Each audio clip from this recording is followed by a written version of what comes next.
대한은행 할감 매각 사건 70조가 넘는 은행이 1조 7천억이 넘어갔다. 부실을 과장해 인수 자격이 없는 론스타에 헐값 매각했다는 게 감사원의 결론입니다. 오늘 첫 소식, 우리 정부를 상대로 거액의 손해배상 분쟁을 제기한 론스타 문제입니다.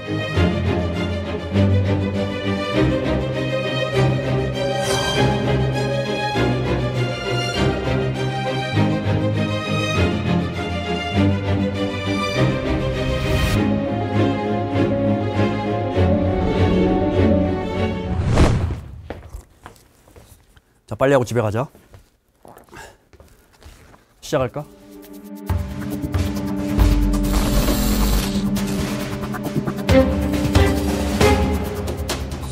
론스타 사태. 론스타가 우리 외환은행에 무슨 짓을 했을까? 이 문제는 10몇 년 전에 론스타가 외환은행 싸게 사서 비싸게 팔고 천문학적인 돈을 챙겨서 나간 사건인데 끝난 거냐? 끝난 거 아니고 어쨌든 나하고 상관없는 거냐? 전혀 그렇지 않아요. 우리 세금으로 메워야 할 문제예요. 그래서 나하고도 상관 있는 문제다. 이렇게 이해하시면 돼요. 론스타가 외환은행에 2003년도에 외환은행이라는 우리 굴지에 자본금이 자산이 한 70조 가까이 되는 은행이 부실해져요. 부실해지니까 사갈 데가 없어요. 살려는 사람이 없으니까 론스타라는 정말 희대의 투기 자본에 어쩔 수 없이 팔아요. 팔아서 2003년에 팔았는데 2006년, 7년, 8년에 사자마자 몇 년 안 돼가지고 어느 정도 외환은행이 정상화되니까 이걸 HSBC 은행에 팔려고 내놔요. 그 뒤에 또 안 되니까 2010년에 한국의 하나은행에 팔려고 내놔서 2010년에 팔아요. 외환은행을. 그래서 4조 6천억 원이나 챙기고 떠난 론스타의 희대의 먹튀 사건이에요.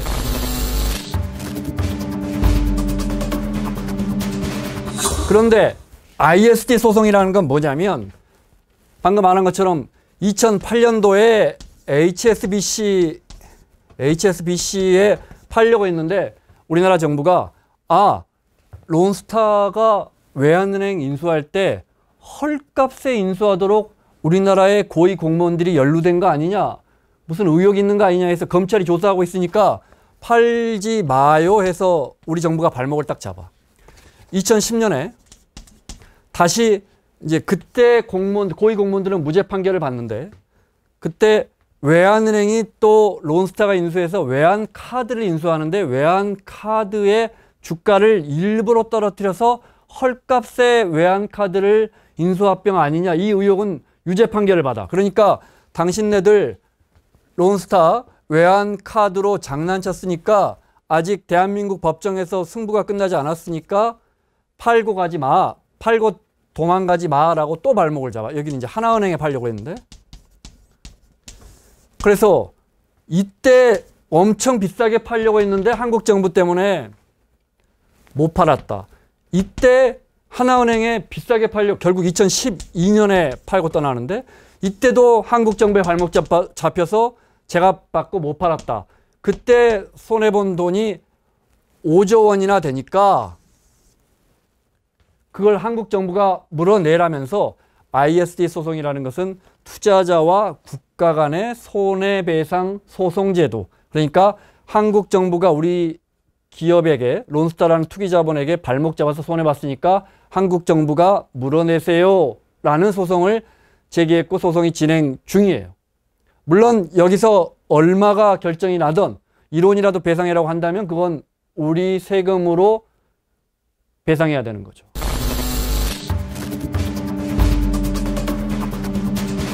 그런데 왜 5조 원을 4조 6천억 원이나 시세 차익을 남기고 돈을 벌어 떠난 이 사람들이, 이거 기업도 아니야, 투기자본이라 대주주 5명이서 이 돈 나눠 가졌어.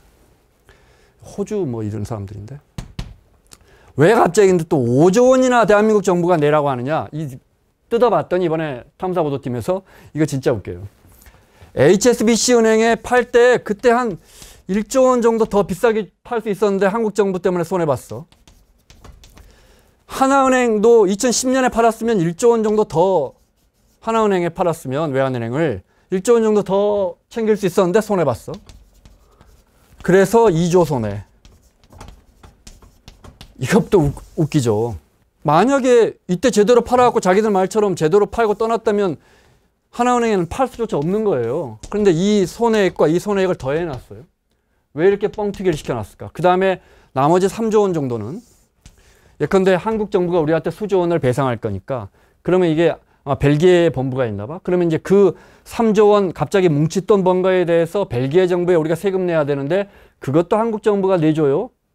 이런 식이에요. 그래서 터무니없는 5조 원을 물어내라. 지금 이렇게 주장하고 있고 이 소송이 진행되고 있어요.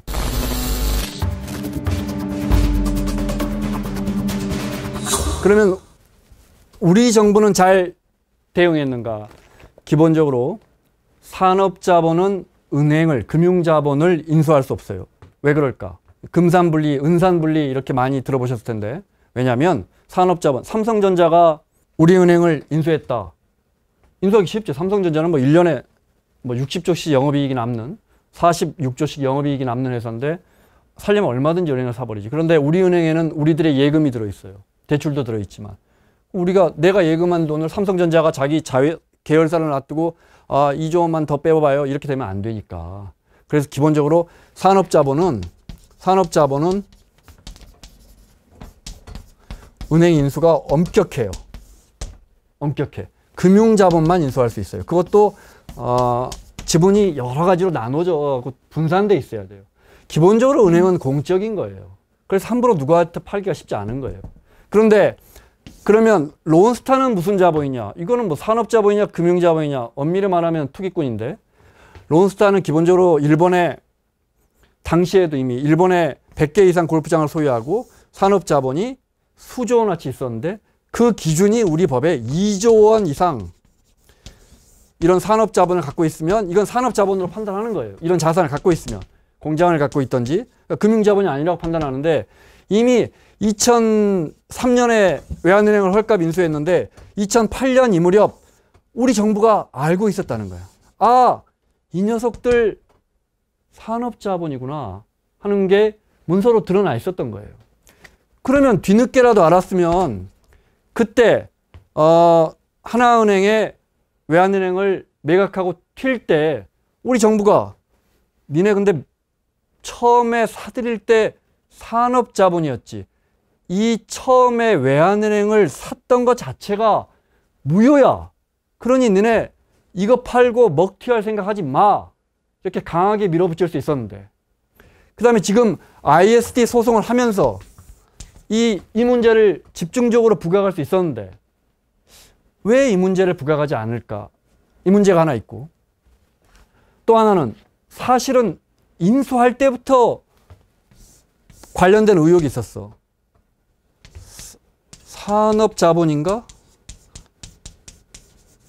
금융자본인가 할 때 외환은행이 어느 날 갑자기 잠재적 부실은행이 돼.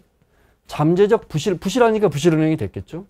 부실은행은 산업자본도 인수할 수 있게 급하니까 원래는 금융자본 인수해야 되는데 그래서 잠재적 부실은행으로 분류되는데 분류되는 기준이 BIS 비율을 낮춰요. 기준을 낮춰버리니까 자기 자본 비율을 낮춰버리니까 갑자기 잠재적 부실은행이 되는데 왜 갑자기 BIS 비율을 낮춰가지고 산업자본도 인수할 수 있게 바꿔 말하면 BIS 비율을 갑자기 의도적으로 낮춰서 잠재적 부실은행을 만들어서 산업자본 론스타도 인수할 수 있게끔 누군가 뒤에서 장난을 친 거 아니냐라는 그때도 의혹이 있었고 그 회의에 뭐 8명인가 10명이 모였다는데 거기 김현장이 들어갔었다는 기억이 나요. 제가 취재할 때. 그런 의혹이 있었어요. 그런데 지금 이런 문제들이 터져나오고 있고 ISD 소송을 하다 보니까 다시 이 문제가 불거지고 있고 하나만 더. 외환 카드를 주가를 일부러 떨어뜨려서 당시 외환은행이 인수했는데 그럼 헐값에 인수했겠지. 이 부분은 우리 법원에서 입증해 냈어요. 유죄다. 의도적으로 주가를 낮춰서 헐값에 인수한 거다. 그러면 팔고 나갈 때 론스타가 팔고 나갈 때 너희 이런 잘못을 했으니까 징벌적 매각 명령. 그래서 예를 들어 의결권 있는 지분이 예를 들어 10%라면 이거는 남겨놓고 나머지 지분만 뭐 장에서 조각조각 내고 팔고 떠나려면 떠나 이렇게 징벌적 매각 명령을 할 수도 있었는데 왜 의결권까지 통째로 의결권을 사야 하나은행이 완전하게 이 지분 10%까지 사야 하나은행이 완전하게 이제 자기들이 산 외환은행을 경영할 수 있겠지.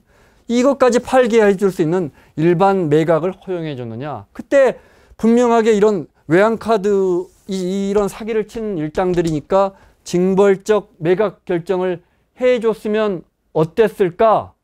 이런 문제들이 지금에서야 튀어나오고 있는 거예요. 그때 의결권까지 포함해서 론스타가 하나은행에 팔면서 1조 2천억 원을 추가로 챙겨요.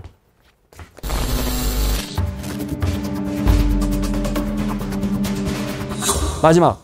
그래서 얼마나 물어줄까? 곧 결정이 난다고 하는데 앞서 왜 5조 원이나 불렀을까? 이거는 재판, 소송이라기보다 중재, 합의로 갈 가능성이 높고 1조 원을 베팅할 때보다 아무래도 5조 원을 베팅해서 우리 정부가 1조 원을 물어주게 됐다면 우리 정부 입장에서나 언론인들 입장에서는 뭐 아쉽지만 1조 원 잘 선방했다 이렇게 볼 수도 있는 거잖아요. 그래서 이렇게 터무니없이 베팅한 거 아닐까. 물론 우리 정부가 간파하고 소송에 응하고 있지만 이건 누가 유죄, 누가 무죄 이렇게 나는 게 아니고 합의와 중재로 이루어질 거기 때문에 그래서 사실은 우리가 진짜 단돈 1,000원만 물려줄 돈을 10,000원 물려주게 되는 거 아닌가.